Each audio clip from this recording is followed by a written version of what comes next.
আসসালামু আলাইকুম ও রহমতুল্লাহি ওবারাকাতু। কোরআন শরীফের মধ্যে আল্লাহ রাব্বুল আলামিন সূরা বাকারার মধ্যে গরুর কিছু কথা আলোচনা করেছেন। তার গুণাবলী আল্লাহ রাব্বুল আলামিন তুলে ধরেছেন। পৃথিবীর মধ্যে 18,000 মাখলুক কম বেশি হতে পারে। তার মধ্যে যত মাখলুকাত আছে, প্রাণী আছে, তার মধ্যে গরু হইল সবচেয়ে একদম ভদ্র এবং ভালো প্রাণী। পৃথিবীর কোনো দেশে এই গরুগুলোকে পবিত্র বলা হয়, পবিত্র প্রাণী। গরুর গোশত খাওয়া যেরকম আমাদের জন্য আল্লাহ তাআলা 100% হালাল করছেন। গরুর গোশত আমরা খাই। গরুর প্রত্যেকটা জিনিসই আমাদের উপকারে আসে। গরু থেকে আমরা দুধ পাই, দুধ দিয়ে নানান রকমের জিনিস তৈরি হচ্ছে। গরু থেকে দুধ হয়, দুধ থেকে ঘি হয়, মাখন হয়, পনির হয়,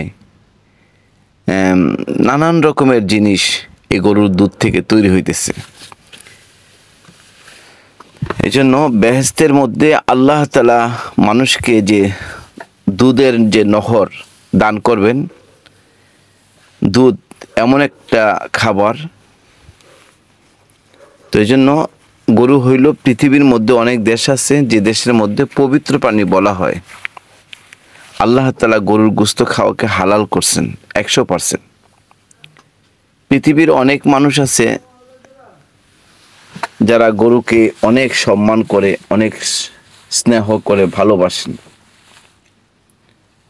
তো গরু আমাদের বাংলাদেশের ঐতিহ্যবাহী। গরু ছাড়া তো আমাদের গ্রামগঞ্জে চলেই না, কৃষিকাজ হয় না। একটা সময় দেখা যেত গরু দিয়ে মানুষ গরুর গাড়ি বানাইতো। এখন গরুর গাড়ি খুব কম দেখাই যায় না। গ্রামে গেলে মাঝে মধ্যে দেখা যায়, চোখে পড়ে। গরু দিয়ে মানুষ নানান রকমের কাজ করে।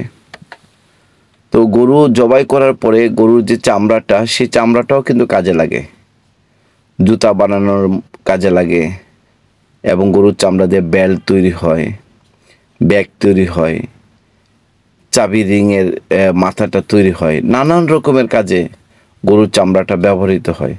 এমনকি কোরআনে পাকের যে গিলাপটা আছে, কোরআনে পাকের যে আপনার কাবারটা আছে, গরুর চামড়াটা দিয়ে অনেকেই তৈরি করেন। তো আলহামদুলিল্লাহ, খুব বরকতি একটা পশু আল্লাহ রাব্বুল আলামিন আমাদের জন্য সৃষ্টি করেছেন। তো আমরা যখন বেহেশতে যাব, তো আল্লাহ তাআলা বেহেশতবাসীকে গরুর চামড়া দিয়ে, মানে গরুর যে কলিজা আছে, এই কলিজা দিয়ে আল্লাহ তাআলা প্রিয় জান্নাতবাসীদেরকে মেহমানদারি করবেন। গরুর এত বড় পাওয়ার, এত বড় শক্তি আল্লাহ তাআলা দান করেছেন। আমাদের গৃহপালিত পশু হইল গরু। যে ভাইরা বেকার আছেন, হাতে কাজ নেই, কাজ পাচ্ছেন না, চাইলে আপনারা গ্রামে যদি থাকেন, ছোটোখাটো একটা খামার তৈরি করতে পারেন।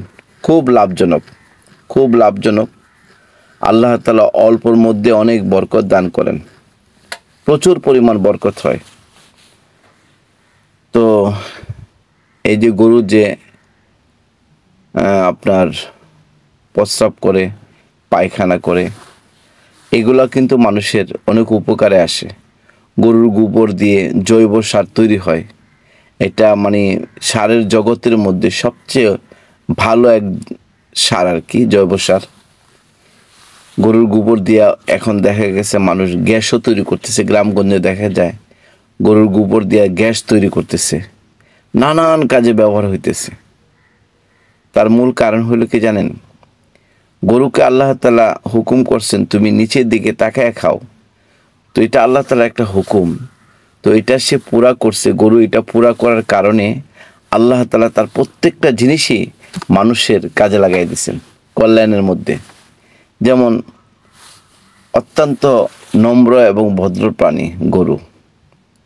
এজন্য গরুগুলোকে আমরা ভালোবাসার চেষ্টা করি, স্নেহ করি, পরিষ্কার পরিচ্ছন্ন রাখি, আর খুব যত্ন করি।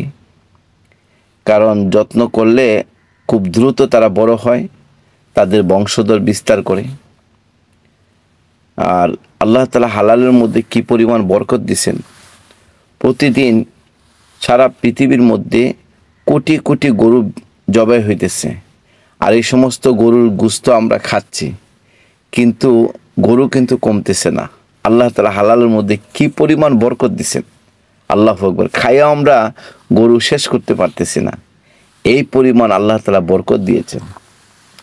প্রতিদিন কি পরিমাণ জবাই হইতেছে, আল্লাহু আকবার। বাড়ি বাড়ি দেখা যায় গরু, বাড়ি বাড়ি দেখা যায় গরু। তো হালালের মধ্যে আল্লাহ তাআলা বরকত রাখছে, হারামের মধ্যে কোনো বরকত নাই। এজন্য চেষ্টা করি ইনশাল্লাহ হালাল খাবার খাওয়ার জন্য।